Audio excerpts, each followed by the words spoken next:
purpose of this tutorial is to explain the basics of dynamic content based on user actions using PHP in Frogans Slides. More specifically, we're going to show how data is passed from one Frogans slide to another using PHP. For this tutorial, you should have a basic understanding of the Frogans Slide Description Language, or FSDL, plus some basic knowledge of PHP.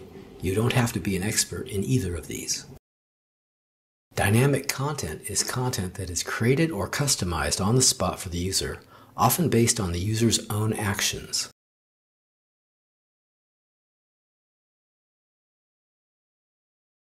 Users want and expect dynamic content. Dynamic content allows sites to react to user input and even include content from a variety of other sources, such as the latest news, social media, or a database. This greatly enhances a site's user experience. For site authors, dynamic content simplifies the task of building user-friendly sites. We're going to color a frog using dynamic content. In this tutorial, we're going to look at a single Frogans slide that, using dynamic content, is rendered according to user input. Here's what happens. Let's open up the Frogans Lab Frogans site. Right-click on the Frogans Player Interface button to open a Frogans site. Let's type in Frogans*Lab. Now let's go to the gallery and choose the demo site called Color the Froggy. Here we see a slide with 4 buttons: red, green, blue, and black. When we click on red, the frog turns red. When we click on green, the frog turns green, and so on. It's not as if we are navigating between 4 distinct Frogans slides, each with a different colored frog. Rather, each time we click a button, we reload the same slide, except that it is customized according to the choice that we made. Let's look behind the scenes and see how this is reflected in the slide's FSDL source. You can see that the name of the source FSDL document is home.php. Let's scroll down to the part that shows where the frog is built and how it's colored. Here we can see that we used a res path element to draw the frog. That is to say that all these numbers here refer to coordinates that draw the frog in a kind of connect the dots way. The part that interests us here is the color. Here you can see that the value of the color attribute is hash FF0000. That's a hexadecimal notation for the color red. Now if we click on the green button, we get a green frog. And when we look at the source, we see that the name of the document is still home.php. But when we scroll down to see how the frog is drawn, we now see that the value of the color attribute is hash 00BA00. That's the hex code for this snappy green that we see. So as we can see, part of the content is changed, even though the source FSDL document is still home.php.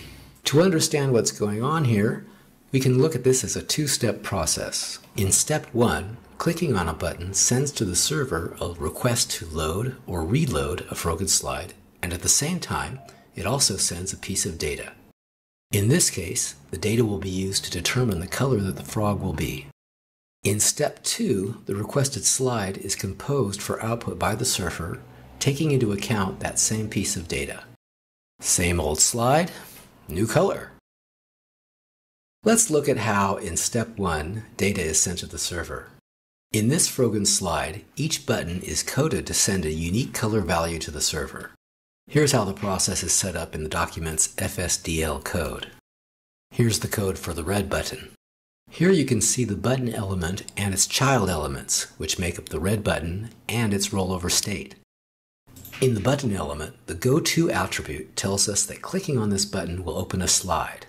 The file ref attribute is a reference of the source file on the server that will be opened, this being red_f. Just above, we have a file element.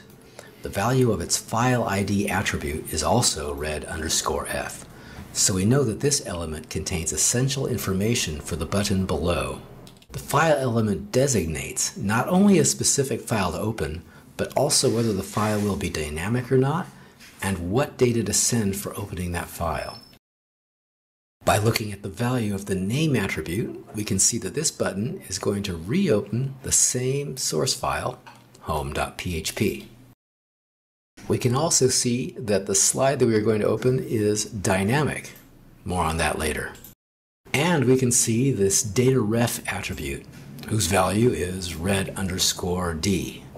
It's referring to the set data element up above, that having a data ID attribute whose value is also red_d. Finally, we see in the data child element the key to everything, an attribute called key whose value is color and whose child is FF0000, the hex value for red that is used when the frog is red. So with the set data element, we have a key value pair where the key color has the value FF0000, which makes red. This is referred to in the file element, which is in turn referred to in the button element. So essentially, with this chain of command, this button sends data to the server saying that color equals red at the same time as it requests opening or reopening the slide. Now remember in the file element where the value of the nature attribute is dynamic? This tells Frogans player to send data to the server when it requests a new slide.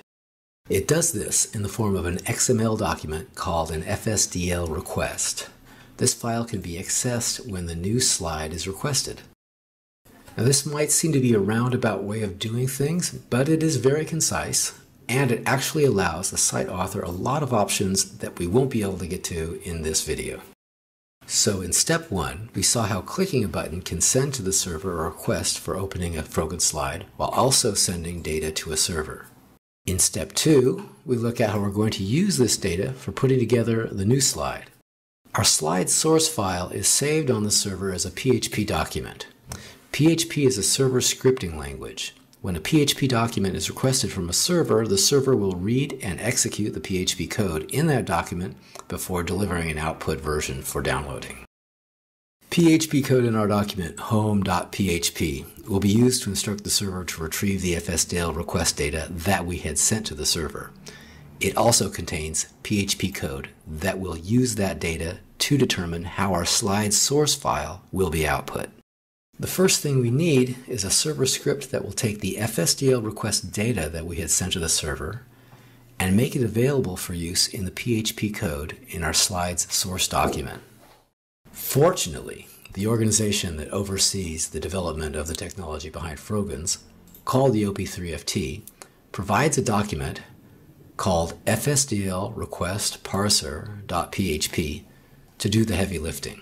To download it, go to frogans.org and scroll down to the technical specification section. Under FSDL Technical Specification and Software Library, click on Download the Technical Specification. On the Technical Specification page, scroll down to PHP FSDL Request Parser and click on the link below.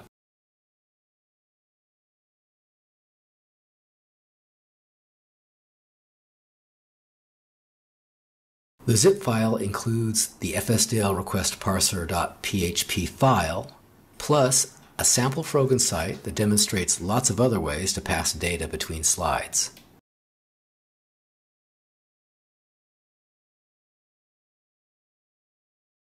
You can host the FSDL request parser PHP file on the same server as the Frogans site.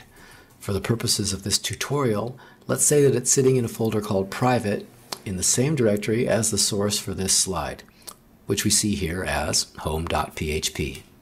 With FSDL request parser PHP in place, let's go back to home.php and look at how it's used. One of the first things that we see when we look at this file is this include once command.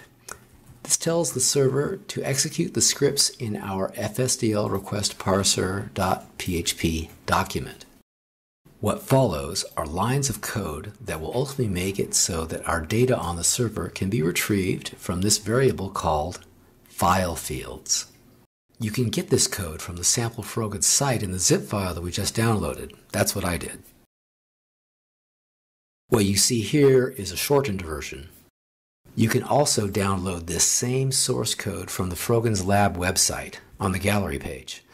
You'll see the frog there, Just below it, you'll see a link for the source code. So, how do we retrieve our data from the variable file fields? File fields is an array that contains the key value pairs that were originally sent to the server when the red button was clicked. So in this case, where the key is color, its value is the hex code for red. So here we have the variable fColor, which equals the value in the array file fields, where the key is called color. So if we had clicked on a red, the value here of the variable fColor will be FF0000 for red. If we clicked on green, the value would be 00BA00 for green, and so on. If we'd opened the site for the first time, there would be no data on the server because no button would have been clicked. In this case, we want the color to automatically be black. For that to happen, we've put an if statement here. It says that if result equals false, because this is the first time the slide has been opened, then the value of fColor would be 000000 or black. So the first time the slide is opened, the frog is always black. So now that the color that we want is stored in the variable fColor, we can designate in our FSDL code where to echo or print the value of this variable. The right place for this is the res path element, the one that draws the frog. Here in the PHP source file, when you look at the color attribute, we have a PHP code telling the server to print in hash and then the value for the variable fColor. That way, in our final output source document, we will see our hexadecimal color code in the place of our PHP variable. So, to recap, say we click on the red button. That button tells the server to open this same slide, but also sends an FSDL request containing data in which the key color has the value FF0000, which is the hex code for the color red.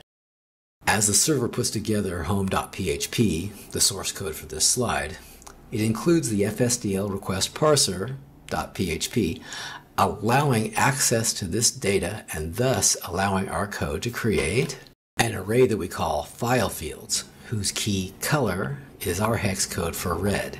We create a variable fColor whose value will be that of the array file fields where the key is color.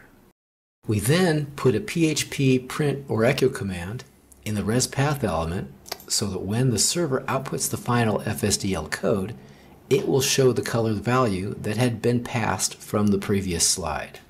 And our frog will have the color that the user has chosen. Well, that was another amazing Frogans Lab video. Hope you enjoyed it. Be sure to visit frogans-lab.com. Tips, tricks, and tries with Frogan sites. And while you're at it, check out its companion Frogans site, Frogans Star Lab. See you on the Froganscape. Bye.